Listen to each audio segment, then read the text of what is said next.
Hello everyone, मेरा नाम है लक्ष्य और मैं आपका स्वागत करता हूं कैम गुरु जय पर। तो आज की इस वीडियो में हम लोग आईयूपीएससी के कुछ पीवाईक्यूज करेंगे जिससे हमें पता चल जाएगा कि जेई में कैसे क्वेश्चन पूछे आ चुके हैं। क्योंकि हम लोग आईयूपीएससी चैप्टर खत्म कर चुके हैं, तो आज इसके क्वेश्चंस को करके हम लोग नेक्स्ट वीडियो में जीओसी स्टार्ट कर देंगे। मैंने आपको कहा था कि हम लोग आइसोमेरिज्म स्टार्ट करेंगे, लेकिन क्योंकि जीओसी से थोड़ा सा इंपॉर्टेंट है, थोड़ा सा नहीं काफ़ी इंपॉर्टेंट है और उसमें से भर भर के क्वेश्चन पूछे जाते हैं, तो पहले हम जीओसी करेंगे और उसके बाद हम लोग आइसोमेरिज्म पे जाएंगे। ठीक है, तो मैंने क्वेश्चन कॉपी में लिखे हुए हैं, तो कॉपी में से देख के मैं आपको क्वेश्चन बताऊंगा। पूरा क्वेश्चन तो मैं नहीं लिखूंगा, सिर्फ आपका जो मेन पार्ट है वो यहाँ पर ड्रॉ करूंगा। ठीक है, लिखूंगा और बताऊंगा कि इसमें क्या पूछा गया है। तब आप लोगों को करना है कि वीडियो को पॉज करना है, खुद से क्वेश्चन सॉल्व करना है। अगर आपको क्वेश्चन समझ में आ जाता है तो ठीक है, वरना एक्सप्लेन तो मैं करने ही वाला हूँ। ठीक है, तो स्टार्ट करते हैं। तो जेई में जो पहला क्वेश्चन पूछा जा चुका है दैट इज, आपको ये स्ट्रक्चर दे रखा है। ठीक है, ऐसे यहाँ पे OH है और यहाँ पे इथाइल ग्रुप लगा हुआ है। इसका आप लोगों को आईयूपीएससी नेम बताना है। ठीक है, इसका आप लोगों को आईयूपीएससी नेम बताना है। वीडियो को पॉज कीजिए और खुद से ट्राई कीजिए। तो स्टार्ट करते हैं। देखिए यहाँ से, ये एक साइक्लिक कंपाउंड है। ठीक है, तो हम लोगों ने जो रूल्स ऑफ प्रायोरिटी देखी थी, अब उसकी जरूरत होगी, अब वो काम आएंगे।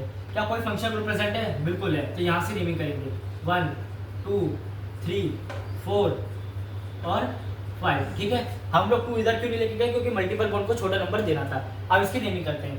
4 पे क्या आ रहा है आपका? इथाइल आ रहा है, तो 4 इथाइल। ठीक है, साइक्लोपेंट आ जाएगा क्योंकि साइक्लिक कंपाउंड है। साइक्लोपेंट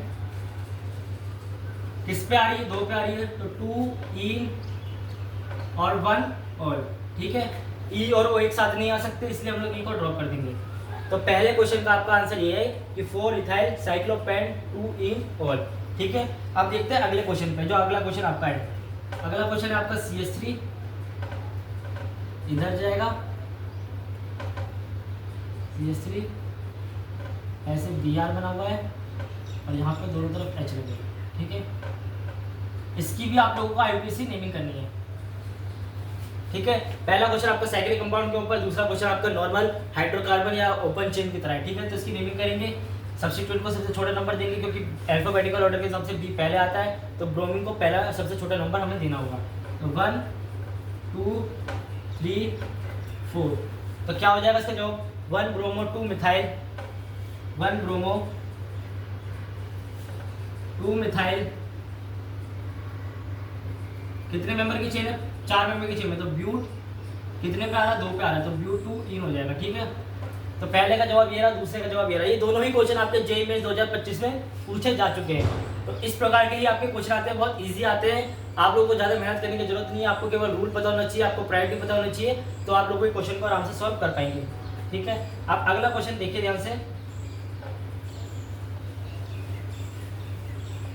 अगला क्वेश्चन है आपका CH triple bond CH2 CH OH CH2 CH double bond CH2।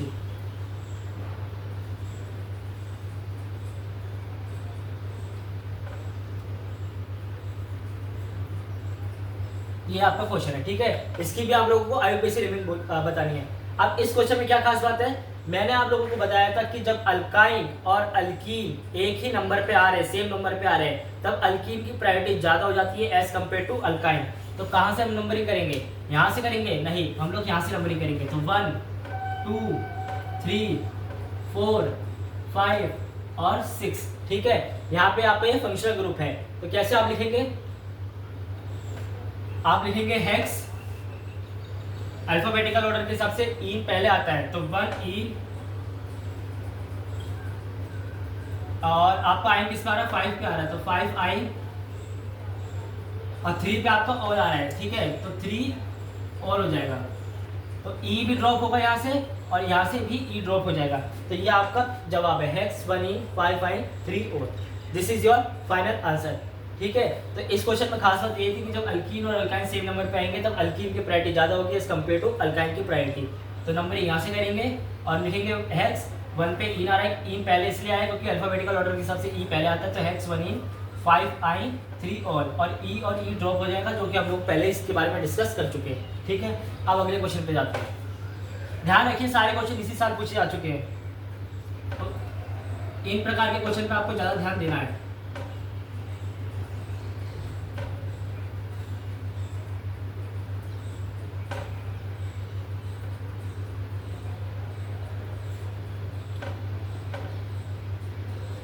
ठीक है, ये आपका अगला क्वेश्चन है जो इसी साल पूछा चुका है। अब मैंने सबको अलग अलग वैरायटी के क्वेश्चन कराए, एक ही सिमिलर क्वेश्चन नहीं कराए। एक कराया आपको साइक्लिक कंपाउंड के ऊपर, साइक्लो कंपाउंड के ऊपर, दूसरा हाइड्रोकार्बन ओपन चेन के ऊपर, तीसरा कराया अल्कीन और अल्काइन जब सेम नंबर पे हो, अब चौथा है आपका बेंजीन डेरिवेटिव के ऊपर। ठीक है, तो कहाँ से नंबरिंग करेंगे, किसकी प्रायोरिटी ज़्यादा है? बहुत सारे ग्रुप लगे हुए हैं। कार्बोक्सिलिक एसिड की प्रायोरिटी सबसे ज़्यादा होती है, तो यहाँ से करेंगे 1 2 3 4। ध्यान रखिए नंबरिंग करते समय आपको अल्फाबेटिकल ऑर्डर भी ध्यान रखना पड़ेगा। ठीक है, यहाँ पे भी हम लोग यहाँ से भी स्टार्ट कर सकते हैं नंबरिंग, लेकिन यहाँ से करना हमें ज़्यादा अच्छा लगा, क्योंकि छोटे नंबर पे मतलब छोटे सब्स्टिट्यूट को नंबर मिलना है, मतलब सब्स्टिट्यूट को छोटा नंबर मिलना चाहिए। ठीक है, अब देखिए ध्यान से, ये आपका बन जाएगा हाइड्रोक्सी सब, क्योंकि अब प्रीफिक्स की तरह काम करेगा। ये आपका ब्रो बन जाएगा, ब्रोमो का। ठीक है, और ये आपका एन बन जाएगा। अब लगाइए अल्फाबेटिकल ऑर्डर और सॉल्व कीजिए। तो कैसे लिखेंगे, 3 bromo 2 hydroxy, 3 bromo 2 hydroxy 5 nitro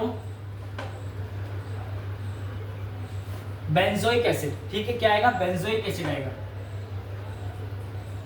benzoic acid. तो ये आपका जवाब है। ठीक है, कोई भी दिक्कत है तो आप ध्यान से देखिए, कोई भी दिक्कत है तो कमेंट में आप बताइएगा। ठीक है,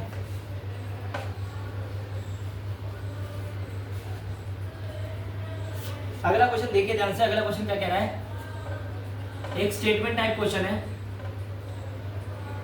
स्टेटमेंट 1 आपका ये है कि ये आपको कंपाउंड दे रखा है,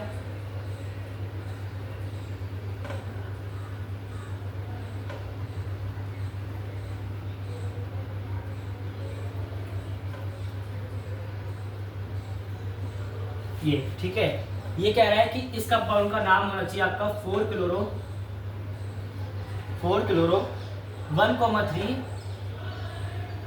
डाइनाइट्रोबेंजीन। ठीक है, ये आपका स्टेटमेंट है। ये स्टेटमेंट आपका ये कह रहा है कि इस कंपाउंड का नाम होना चाहिए 4 क्लोरो 1,3 डाइनाइट्रोबेंजीन। और स्टेटमेंट 2 आपका क्या कह रहा है, जो आपका स्टेटमेंट 2 है वो आपका ये कह रहा है कि ये आपका कंपाउंड है NH2, यहाँ पे लगा है आपका Me और यहाँ लगा है आपका C2H6 सॉरी।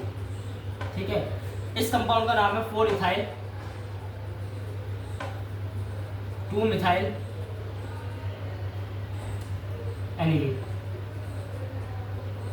अब आपको इसमें यह बताना है कि कौन सा स्टेटमेंट ट्रू है, कौन सा स्टेटमेंट फॉल्स है। कैसे करेंगे, इसकी नंबरिंग करते हैं। सबसे पहले ध्यान से देखिए, अल्फाबेटिकल ऑर्डर के हिसाब से क्लोरीन पहले आएगा, तो हम लोग यहाँ से नंबरिंग करेंगे। तो 1 2 3 4 5 6। ठीक है, ये नंबरिंग आपकी हो गई। तो इसका जो आंसर होना चाहिए, करेक्ट आंसर, वो होगा 1 क्लोरो, मार्कर चल नहीं रहा है, 1 क्लोरो 2,4 डाइनाइट्रो बेंजीन। ठीक है, इसका असली जवाब ये होगा। और हमें दे के रखा है कि 4 क्लोरो 1,3 सॉरी, यहाँ पे NO2 ना इधर बना हुआ है। ठीक है, NO2 आपका यहाँ पे बना हुआ है, इसको सही कर लीजिएगा। NO2 आपका यहाँ पे बना हुआ है, तो क्या हो जाएगा, 2,3 हो जाएगा। ठीक है, तो हमें जो मिला है आंसर, हमें क्या बोला गया कि इसका आंसर होना चाहिए 4 क्लोरो 1,3 डाइनाइट्रोबेंजीन, और हमने निकाला क्या, 1 क्लोरो 2,3 डाइनाइट्रोबेंजीन। तो इसका मतलब यह है कि आपका स्टेटमेंट 1 जो है वो फॉल्स है। ठीक है, स्टेटमेंट 1 आपका क्या है, फॉल्स है।